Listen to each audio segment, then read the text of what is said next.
Have you maintained any contacts with your colleagues out at S4? No, I never heard from anyone other than for a very brief time after I left. Dennis, who was my supervisor, did try and make contact with me at the meeting place was the Union Plaza Hotel, and I took a friend of mine, Gene Huff, down there, and another friend, a former colleague and scientist from Los Alamos, and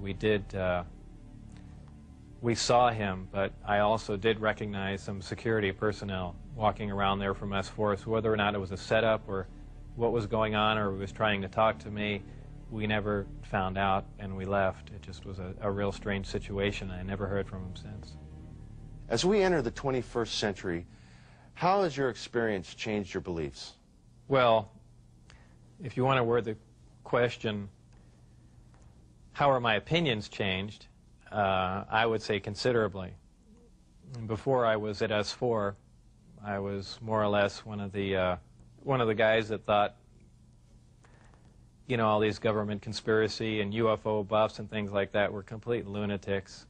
I even remember before I was involved there, a friend showed me a little newspaper clipping and said John Lear was giving a lecture who was touting that aliens from another world came to Earth and there's 70 different species, and I remember laughing on the phone that this guy had lost his mind. And I was also under the impression that, you know, boy, the government's all for the people, and they, you know, they're out here to protect us and all that. You know, after the experiences I had there, everything is completely turned around. You know, the government is doing everything but looking out for us. I mean, the only thing they're looking out is for themselves. You know, obviously the ET craft do exist. Something had to build them, so there must be aliens. And since there are, and the craft are there must be some sort of factory and an entire civilization somewhere. And if in fact that is true, and it apparently is, then there must be others. Actual crafts and technology from another world. And that's probably the most important event in history. It kind of moved from science fiction into reality in my mind. And it really just, I guess, opened my eyes. The big thing is whether or not we can duplicate them. I mean, if we can understand what a device is or how something operates or what its physical makeup is, that's great. But if we can't duplicate it, it's useless to us. So there's really two phases to the project going on there. It's understanding what we're looking at, and then once we understand it, is can we duplicate it with earthly materials and earthly technology? And, you know, unless we've got a handle on both of them, all that technology is useless to us. And if it turns out we can't do that, all we have is one single prized possession that we have to take care of, and that's it. After all that's been said and done, would you do this over again? What would you do differently? I would probably have played along for a longer time. I would like to have known a little bit more about the technology, and probably kept quiet if I could have, and possibly never have said anything.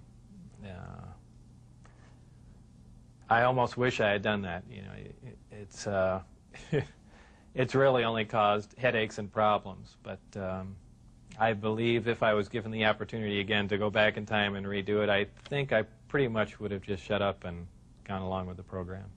I would have much preferred that instead of the Navy or whoever it was that hand-picked a few renegade scientists here and there, that they turn it over to some more qualified people. Obviously, I was not the most qualified person on propulsion or field propulsion or anything of that sort. I was just some guy. I mean, they could have picked, I could have named 10 or 12 other guys that were more qualified than me. But, you know, if they turned it over to the scientific community and not just a couple guys here in the United States, I mean, you need a large group of people in a large lab to research what's going on there, not a little quiet installation. It's the security itself that prevents them from getting anywhere. I mean, they never do work hand in hand. You can't have a military mind. Science itself must communicate, you have to have a free exchange of ideas. That's how things progress. And when you clamp down on a security system like that, where you work in isolated groups and ideas cannot be exchanged, you don't get anywhere, and that's the problem they have.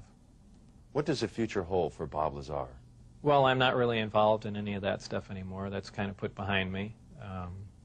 I have my own businesses that I work at, some computer graphics, some consultation, other technical jobs, radiation detectors, and a few other things like that.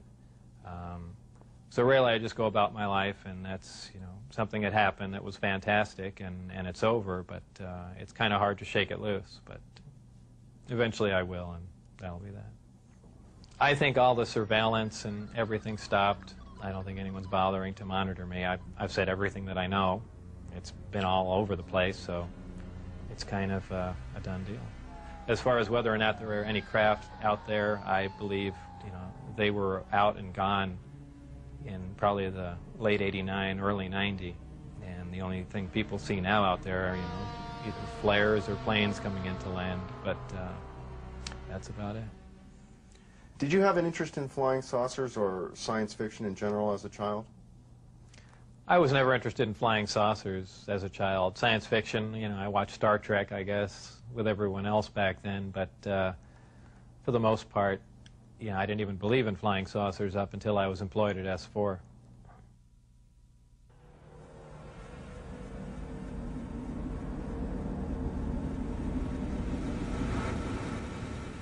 I couldn't help at one point in my discussions privately with General Secretary Gorbachev, when you stop to think that we're all God's children wherever we may live in the world, I couldn't help but say to him, just think how easy his task and mine might be in these meetings that we held if suddenly there was a threat to this world from some other species from another planet outside in the universe. We'd forget all the little local differences that we have between our countries, and we would find out once and for all that we really are all human beings here on this earth together. Well, I don't suppose we can wait for some alien race to come down and threaten us, but I think that between us we can bring about that realization. Thank you all. God bless you all.